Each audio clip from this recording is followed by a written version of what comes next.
Hey, everybody. Welcome back to United Facts of America. It's 1 p.m. Eastern on Monday, November 6th.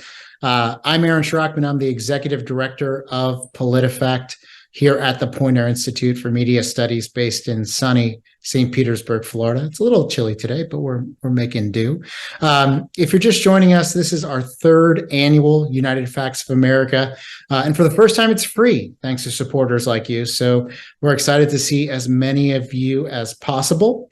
I'm really excited to introduce our next speaker, Peter Benzoni. I met him in Sydney, of all places, where we were at a conference talking about mis and disinformation. And I was really enamored with his presentation on kind of the threat landscape from foreign state actors. And so I asked him kindly if he would share this presentation with you. He said he would, so that's very nice.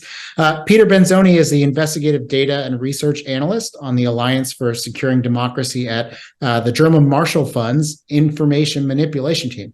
It is a mouthful. I appreciate that. Peter manages and develops data-driven tools and develops new methodologies to combat information threats.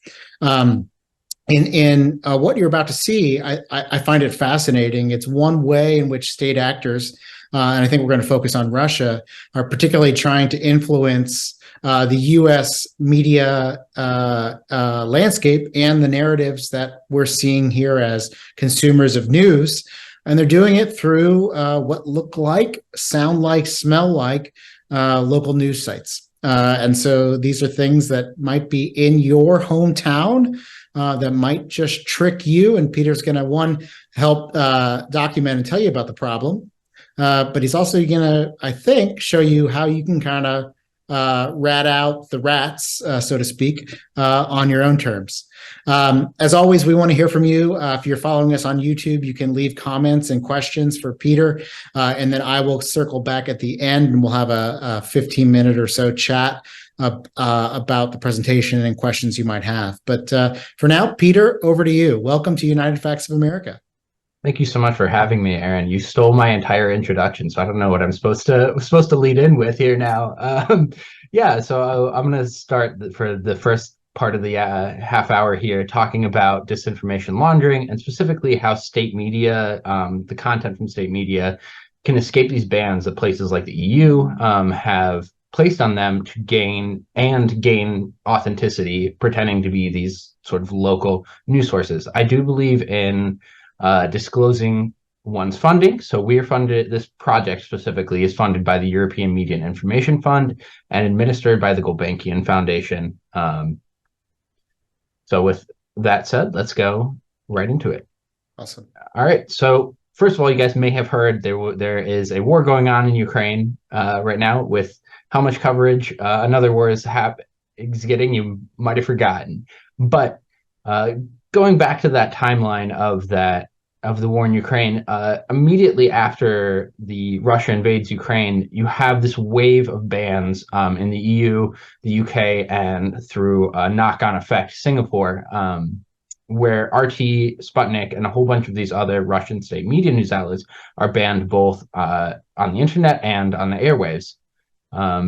You see that again happening from in that range, late February to early March, where the content providers, Microsoft, Apple, YouTube, Roku, etc., all remove any access to RT and Sputnik content, as well as another wave of bans from content providers like DirecTV and Sky in various countries. So this wave of bans by countries and by service providers has not gone unnoticed and does not go unrevenged, as it were. RT responded to these, and Sputnik, to a lesser extent, responded to these bans by going where they were welcome.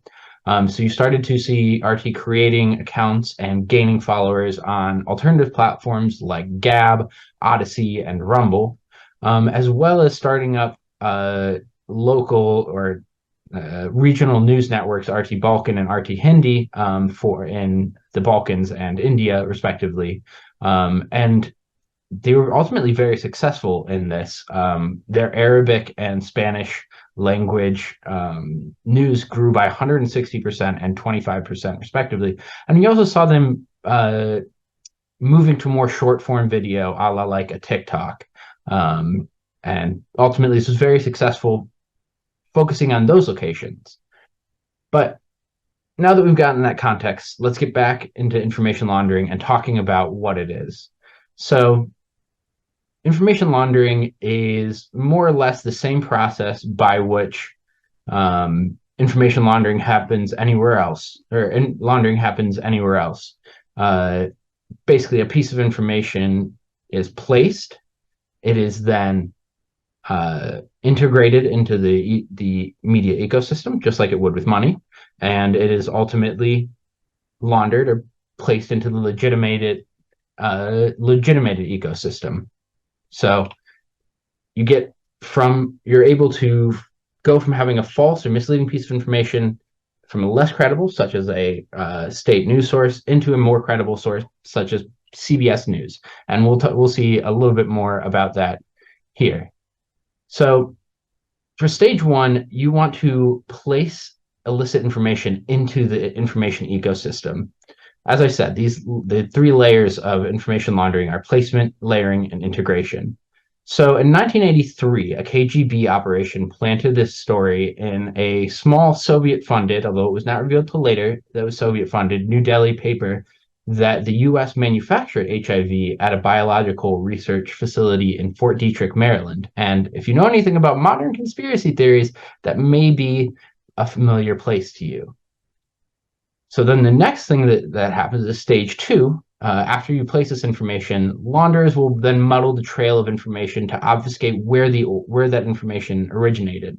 So about a month after the initial story comes out, the Soviet journal, and I'm sorry for pronunciation here, the Ternaya Gazeta, published a paper called Panic in the West, or What is Hiding Behind the Sensation Surrounding AIDS. It included some accurate information about the disease and about Fort Detrick, but cited the Patriot Letter to connect the dots between Fort Detrick, Maryland, and HIV/AIDS. This paper received international attentions, and the allegations it made were repeated around the world, from Kuwait to Finland to Peru. This was used as late as the 2000s to reject retroviral aid by the South African government as the reasons why they said, no, we don't want aid from the U.S. This kicked off coverage in the US. So finally, you have this integration into the information ecosystem wherein enough traction is created and it's gone through enough laundering that the information is successfully given legitimacy and treated as though it came from a legitimate source. In this particular case, it culminated with the story being cited by both a number of activists and mainstream outlets, most notably Dan Rather's CBS Evening News, which at the time, for anyone who was alive at that time, was one of the largest news channels and still is one of the largest news channels, although it lacks Dan Rather in the US at the time. So this information is now successfully integrated in the US ecosystem, and you still see mis and disinfo floating around about this today. So moving this more into the digital era, what does that look like? As with anything else at the time, as you saw the exponential growth of information, so too you get this exponential potential for manipulation with the rise of the digital age. Fundamentally, it's an amplification of the problem, right?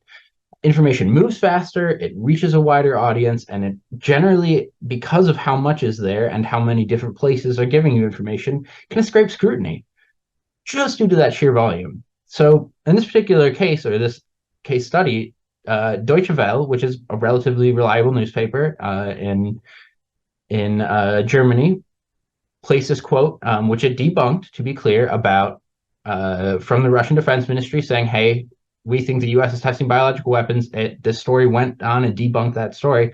But what we saw was a whole bunch of blogs and a whole bunch of little sketchy sites coming out, taking that little single quote out there and replacing that as though it was legitimate news, which then was cycled back into Sputnik and these the Russian state media as though it were a legitimate news source. So you can see it was placed in Deutsche Welle. It was laundered through these blogs and sort of sketchy news sites, and ultimately it's integrated back in as though it's legitimate media through the Sputnik state media.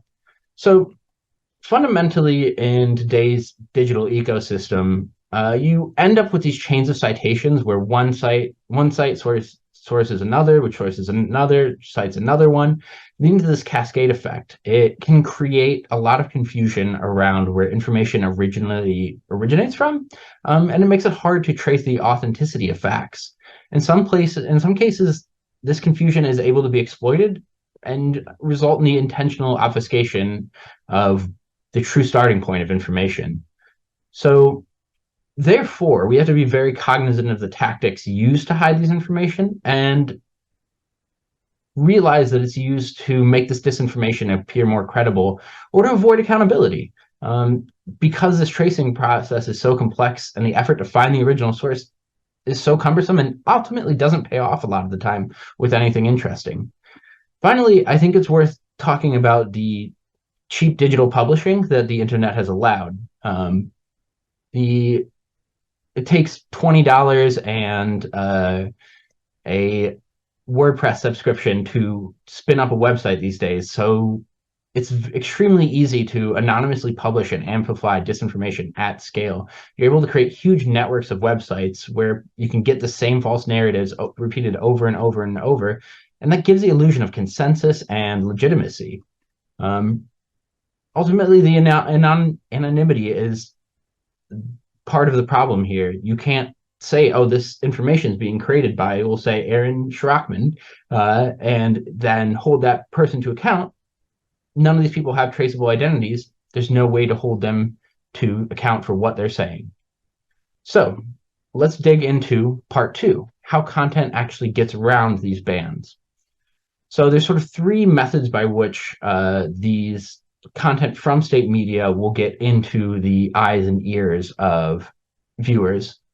First, mirror and alternative sites. These are sites that simply mirror or replicate the banned content. Generally, they're controlled by the original site, and they are done with the blessings of that site. Second is aggregators. This is places that are sort of wannabe Google News sites that compile news from a bunch of different sources, sometimes from less credible ones, but ultimately these tend to link back to the original site, so they're not really too interesting on their own. What I do think is very interesting is copy and paste sites. What they do is lift and reproduce the content, notably without verification and without attribution. So they're able to spread misinformation as though it was news for you produced by them. I'll spend some time talking about 1 and 3, frankly, because they're the more interesting problem here. So let's look at rotating domains as a method for ban evasion.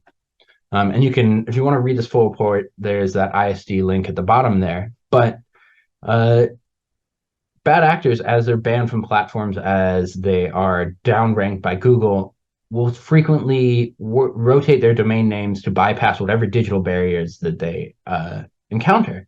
When one domain is blacklisted or banned, another one will take its place. Oftentimes, this is an automatic process, though not always, to minimize the downtime or to minimize the time that they're not getting to eyes and ears.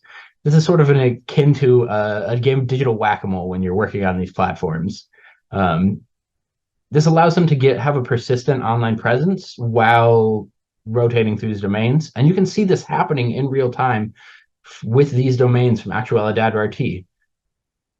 Starting in February, they're using actualidad-rt.com. That gets banned or downranked, and they switch immediately over to actualidad-rt.com. Then they switch again to esrt.press, ultimately being able to maintain roughly their audience and roughly the same volume of tweets that they're getting. If you actually go and look at the registration information of these, they registered 12 different domains and have just been switching them out as each one gets downranked for each of these processes, for focusing particularly on RT in Espanol, RT in German, and RT America, or sort of the RT English language. The other sort of way that ban evasion happens through copy paste sites. So you get a RT story like a U.S. to allow allied transfers of F-16s to Ukraine, and you see the content taken from there and placed in a bunch of different not seemingly random news sites, but you are thus able to get content from state media finding a pathway to global audiences by having it republished and laundered through these third-party websites, which are, to be clear, not at all associated with RT and therefore would not be under the ban of these automated systems that people have come up with to sort of ban these mirror sites. Oh, sorry about that. So you can see that this piece of content was copied over to Iranian state media and random Azerbaijani website Infowars, which is American far right news source, and the Press United, which is an Indian newspaper. So let's dig into these copy paste things and look at specifically how this is invading or playing as though there are faux local sites that are surfacing RT content despite not being RT. So again, starting out from, and you'll notice this is from Swenter.site. This is from one of the mirror sites, but starting out from RT as it is, you start out with a story, you drop that into Google, and all of a sudden you see, which Google has removed all RT content, to their credit, has removed all RT content from their news and downranked most of them from searching, unless you search like their exact title. But you put this into Google News and you see these big news network, which is one of these disinfo networks, one of these faux local disinfo networks, and this Little Rock AR News. When you actually dig into the Little Rock AR News, you see that this is almost identical in content to what the actual original story was, with just the most basic tweaks, right? They're switching out a round for round, switching out classified materials for some reason with delicate supplies and before with earlier than. So they're not even spending a lot of time trying to evade or obfuscate that they're doing this. They're just trying to put it in enough so that they can get into the Google News or these news aggregators as though it's not an exact copy of the original information. So we dug a little further on this content, and it turns out when you look around the internet for this content, there's another place for Albuquerque, not just Little Rock AR, that has, I mean, they look identical, just look at them. You have these seemingly random headshots, and when you dig down into the site, when you look at the privacy policies, when you look at the teams creating this, it's all identical information. And ultimately, we were able to trace out these list of websites to find out that they're putting out essentially a network of sites that are pretending to be regional, Arab, African, Central Asian times, as well as national, and most concerning to us, faux local news sites targeting specific cities in the US. So getting into the technical side of detection here, we saw that all of these places are using the same exact, extremely weird, extremely small detection network, and you were able to network these together, establish that these are a network because they're all using these same set of registration information, same place to host their sites, same way of hosting that information. And through digging through our teams on these sites, able to investigatively establish that these are the cities being targeted by these networks, and these people are all getting fed. Whoever looks at these particular sites for Nashville, Tennessee, or Irving, Texas, is getting fed faux local news sites, which is just Russian disinformation. So clearly, despite a ban against Russian state media, RT and these other sites are continuing to reach audiences through Mir, Proxy, and other third-party websites.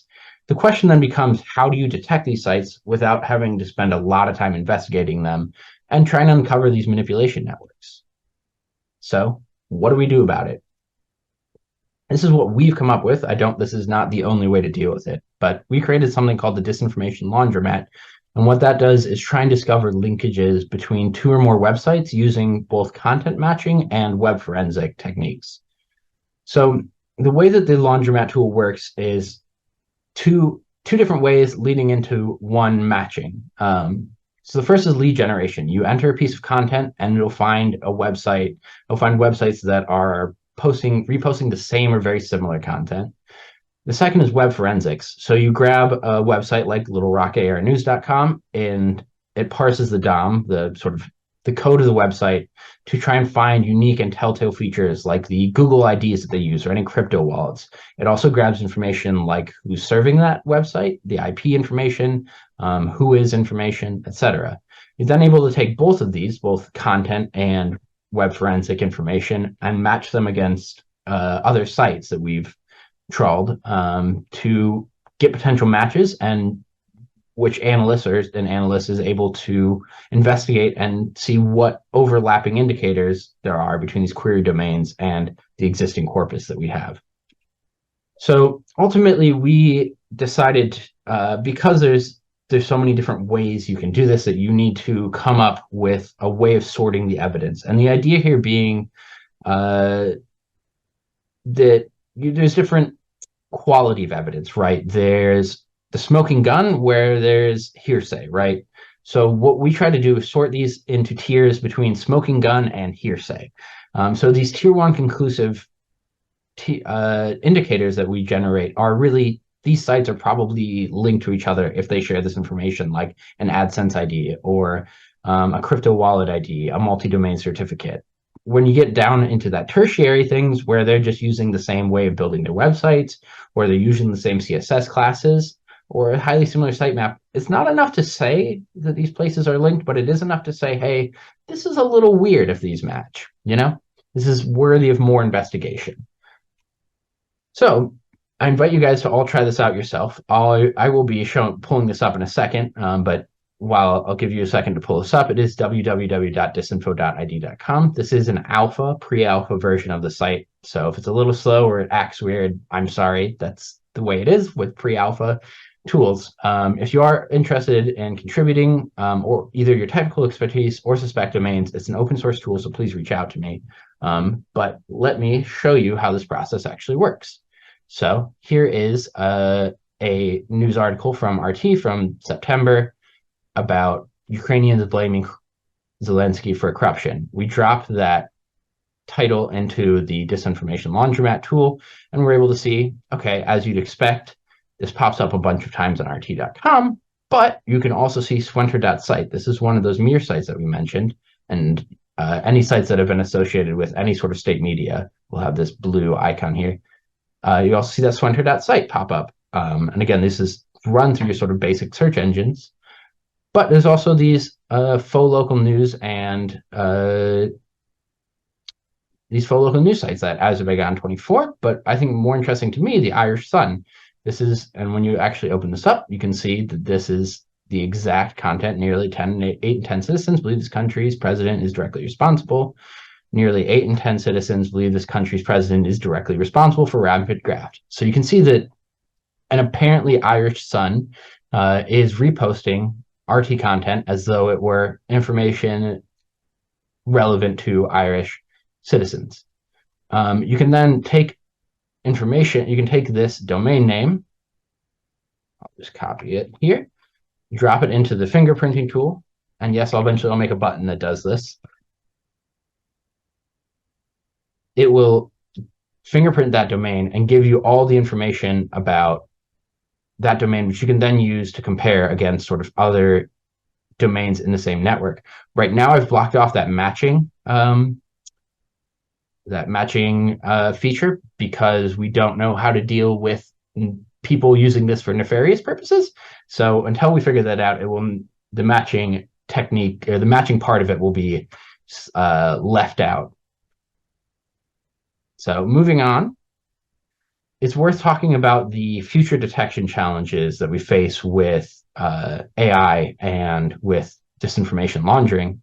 So just to run down those very quickly, it's content alteration and dynamic websites. Both of these focus on how can content or the website structure itself be altered to try and evade detection through these sort of known mechanisms like this one, as well as sort of adversarial nature. So putting in decoy indicators, putting in adversarial attacks, like basically trying to clog up the machine of detection, as well as synthetic content generation. This is exactly what you think, where people use ChatGPT to generate realistic text.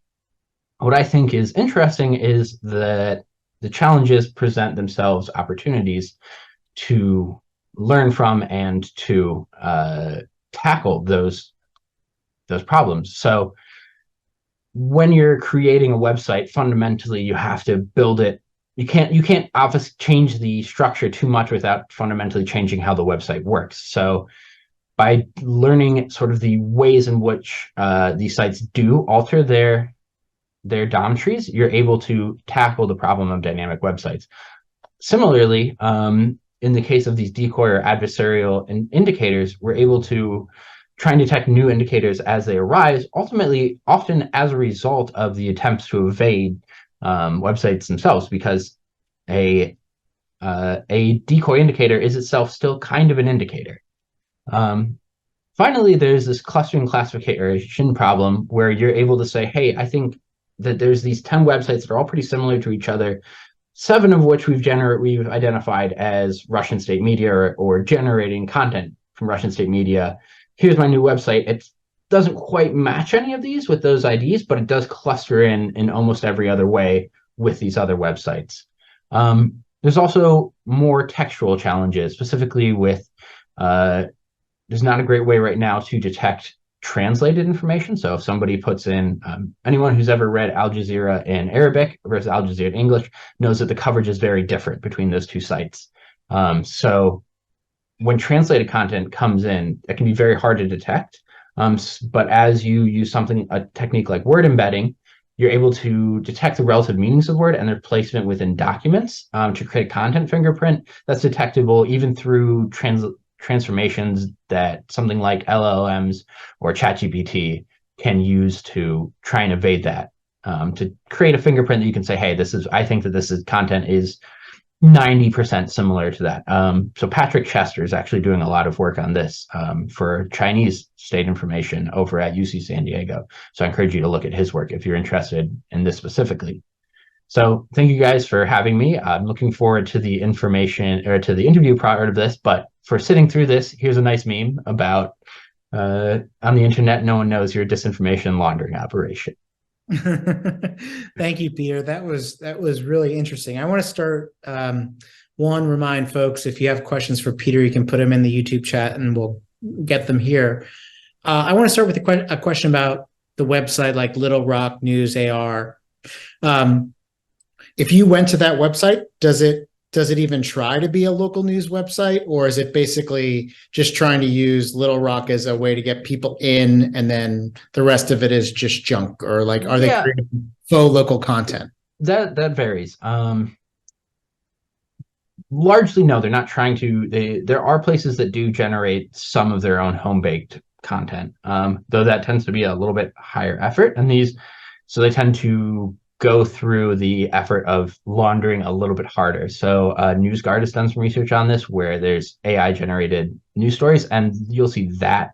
You see those sort of higher effort news kind of ones where they are seeming to wanting to generate information, but oftentimes there's a layer in between that where they just look for mentions of Little Rock or mentions of Irving, Texas, and use that to flag any content, not only from RT, because that is not the sole source of content that places like Little Rock at airnews.com are using, but they'll collect any mentions of Irving, Texas, and shunt that into the news, the sort of homepage of that, and say, hey, this is all content apparently relevant to Irving, even though it's totally random content from across the internet, just happens to mention Irving.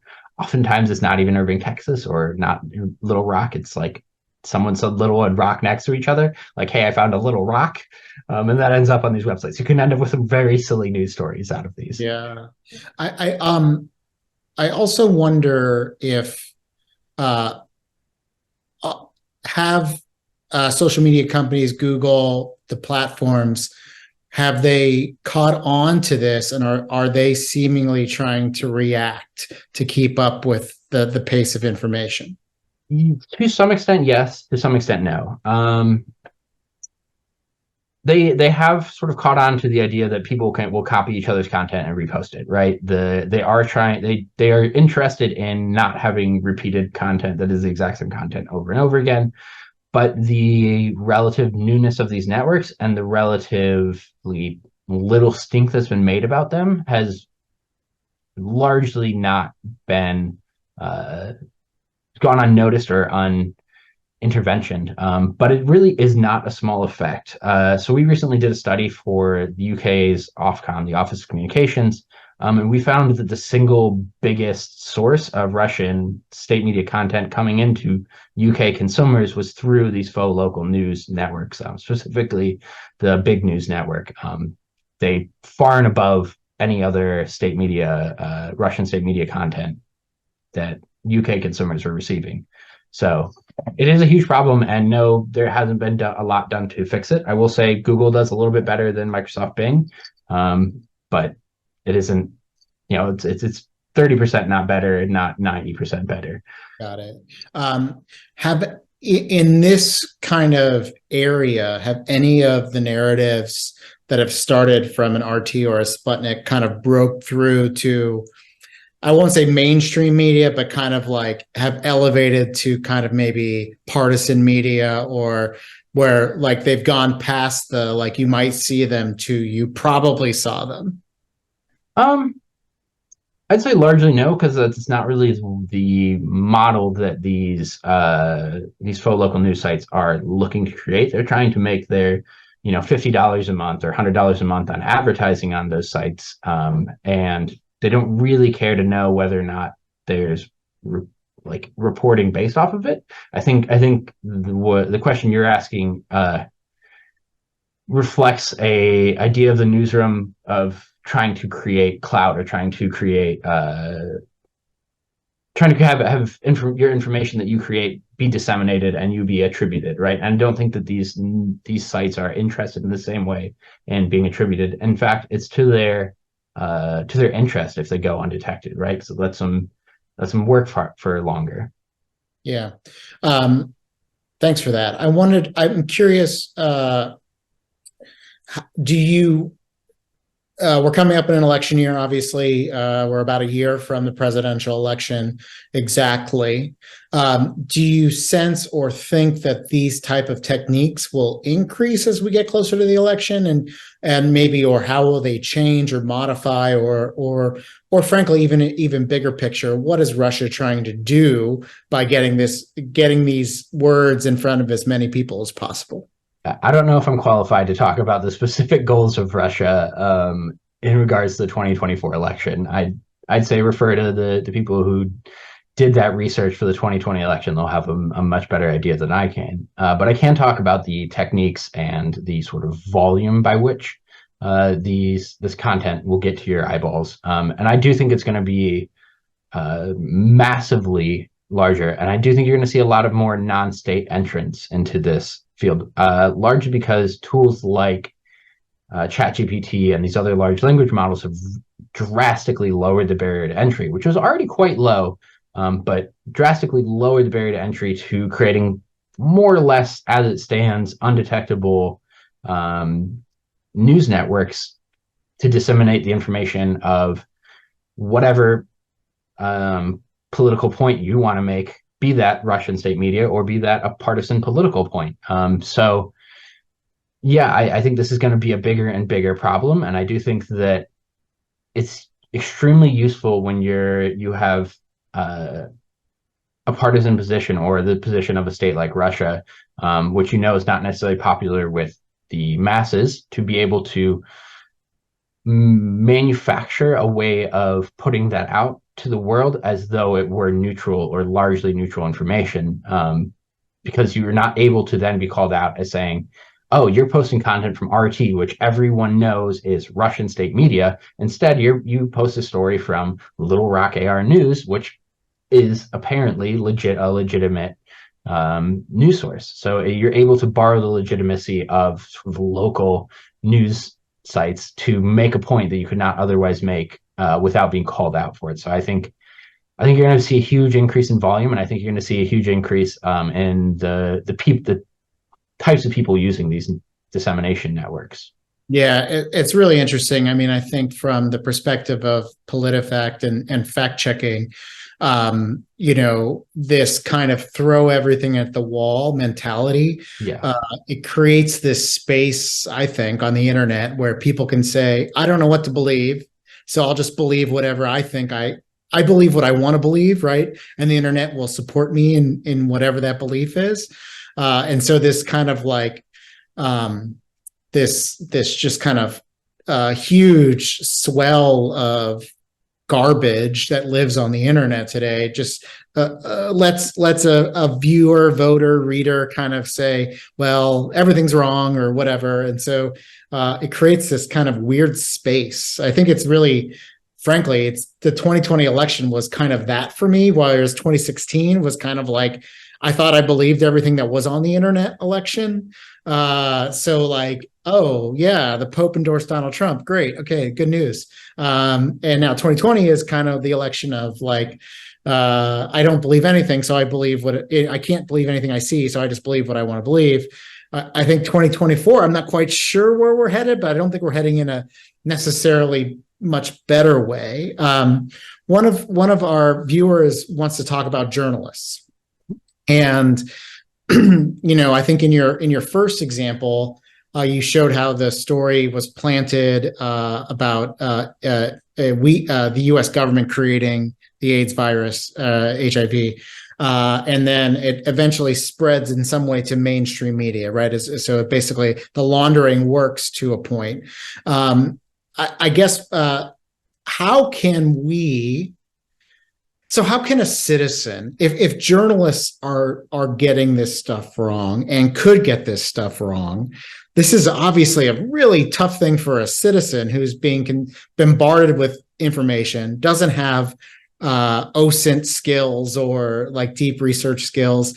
How can a citizen kind of even begin to navigate this world today? I'm curious. Like, I don't want us to paint us in a real dire picture, but the reality is that if a journalist could screw this up in some way, shape, or form, how can we expect a citizen to be able to get it potentially right? Yeah, I want to be clear. This is not a problem with every single news story that you're reading, right? Most news stories are getting information from primary sources, and this underlines the importance, I think, of primary sources as so important in journalism, because you don't get these cascading chains of citations. So ultimately, I don't think it should be on the average citizen beyond your sort of your minimum level of media literacy that every citizen, I think, should have. I don't think it should be on the average citizen to have to parse this out. I think that when you're navigating the internet, you should have tools available to you to be able to detect and respond to this as it's being seen. Something like the Disinfo laundromat's great, but I can also imagine something like a Chrome extension, right, that says, hey, this news website that you just pulled up is a known or a suspected pink slime site, is often what they're called. A suspected pink slime site where it's recycling content from elsewhere. Are you sure you want to take a look at this? Obviously not stopping them, but giving them tools that they can use so they're not constantly having to question everything that they want. Because that's an extremely good way to, I think, as you were highlighting, end up with huge amounts of information fatigue and just saying, whatever, I don't care, I'm just going to believe what I want to believe. I think you have to give people tools that don't overwhelm them and that just give them the information that they need when they need it. So ultimately, tools. Cool. Well, okay, so so the disinformation laundromat is a tool. I'm curious, one of our viewers asked a question is, let's say in the absence of tools, I come across a website with a story. Are there any kind of like, you would say, immediate yellow or orange flags that someone should be looking at when they're consuming material that not 100% of the time it's going to be propaganda or not, but things that if you were looking at a website, you might say, I would do some more digging before I would share or post or comment or trust that particular article. Great question. I mean, oftentimes it's as simple as doing a quick Google search of this place. If you go search like a Little Rock Air News, no sort of awards are going to come up. No information about that website is going to come up. So I encourage you to just drop the news source you're looking at into your favorite search engine and learn a little bit more about it. But sort of beyond that, when you're looking at a website, oftentimes these are shoddily made, although I wouldn't count on it. So you'll see like broken elements on these web pages where you'll see like a weather thing for Little Rock weather that'll just have no information on it, right? That'll be blank, right? So because when you're maintaining these networks, you're not really interested if one of your 50 sites doesn't have its weather icon working. Where if you're Sioux City Journal, I'm from Sioux City, Iowa. Sioux City Journal, they are very concerned when their weather widget breaks on Sioux City Journal's website. 100%. If you're for local journalists, your weather app always needs to be working because that's yeah, that's me. I'm just saying that, but look for weird inconsistencies in the way that the website's working, because they'll pop up when you're maintaining these extremely large networks, because you're not interested in making sure one is working perfectly. You're interested in making sure the network is largely working enough to get you those ad dollars or whatever other source of income you have. So with these local sites, is the hypothesis that they're financially motivated or politically motivated or potentially both? Potentially both. I think that a lot of these the faux local news networks tend to be, I think, financially motivated. They're looking for those ad dollars by, say, people who search, I don't know, Ukraine weapons Little Rock, because I want to know information from their local news. That'll pop up on the Ukraine weapons Little Rock will pop up one of these sites, right? So they're trying to get those advertising dollars for a lot of these faux local news sites. Where I do think it gets a lot more muddy is getting out of these faux local news sites and into sort of broader networks. So someplace like that Fars state news agency, that is Iranian state news. They are interested in, even though they're publishing Russian content, they are interested in advancing the political directives of the Iranian state. But you also see content reposted from places like Southfront or InfoRuz, which have been attributed directly to Russian intelligence operations. So those ones, I think, tend to be a lot more closely to political motivated. But I always say follow the money first and the politics second, because ultimately these places need to be able to fund themselves. And it's a lot easier to keep your thing running if it's self-funded than if you need to rely on the generosity of a country fighting a war, right? They're not necessarily as interested in, oh, hey, Kat. This is Luna. Hey, Luna. She wanted to be a part of it. Peter, so I want to end with this question because parts of this can be seen as a downer, right? The information ecosystem isn't, I don't think, what any of us hopes or dreams it is. I'm curious, in this work and through this tool, what gives you hope about kind of how, whether it's platforms or the government or citizens or journalists, how we're trying to combat or kind of fight against these state and non-state actors and how they're spreading pink slime and misinformation through local news sites?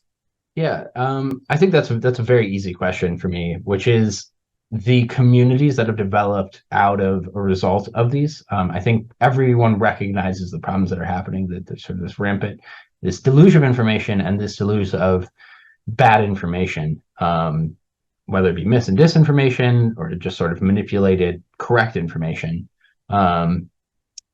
There have been a number of communities that have developed largely around places like Bellingcat or other similar organizations where these problems are being tackled by communities of people, and people are able to not only be able to check them together and talk through their processes, but they're also able to have fun doing it. Like it's like a puzzle to be solved, and you're solving this puzzle with your friends. And like I especially with the content that stuff like Bellingcat looks at, that can be a little bit of depressing content. It also lets you have sort of a built-in therapy group essentially as you're working with it, because the same people going through the same problems, trying to research the same thing. So like I guess the message being it's the friends we made along the way while we were having our information manipulated. And the Disinfo laundromat, all open source, right? So all the kind of the stuff behind it all the code in it's in open source right now. All of it's open source. It's on our GitHub. You can look at it. There will probably eventually be some restrictions placed on it as we build out the corpus, the network of sites that we're looking at, because we don't want to allow places, activists essentially, to have their be doxxed using this tool. Yep. So you don't want Russian activists to be able to say, oh, this person built this site which is criticizing the government, and here's this guy's personal blog, right? You don't want those two to be able to link together. So there'll probably be restrictions placed on it in the near future, as there's sort of more information available about existing networks of sites. Right now, it's because there's a relatively limited number of sites. Those restrictions aren't necessary. Mm-hmm. So you're only looking at 1,000 or so sites, most of which are in the top 10,000 most popular sites on the internet. Right. Okay. All right. We're going to leave it there. Thank you to Peter Benzoni for your invaluable insights and your dedication to the truth and the friends we made along the way. And thank you, Luna, for appearing as well. A reminder, United Facts of America continues tomorrow morning. I think we're at 11 a.m. Eastern. That's right. Editor-in-Chief Katie Sanders will interview Sarah Longwell, who's the publisher of The Bulwark and a host of the Focus Group podcast, which Katie has been dutifully listening to, and says it's a really interesting look into the American voter. And I know Katie and Sarah are going to have a great conversation about that tomorrow. And make sure you join us all Wednesday night, 7 o'clock. We're going to go behind the scenes as we prep for the next GOP presidential debate. It's in Miami, so we're going to get our team, part of the team together, going to talk about what we're looking for, how we do what we do here at PolitiFact, talk about some of our partnerships with ABC News and 538. So it'll be a good kind of preview to the 8 o'clock debate in Miami. So until then, I'm Aaron Sharockman. Take care. Thanks for watching United Facts of America.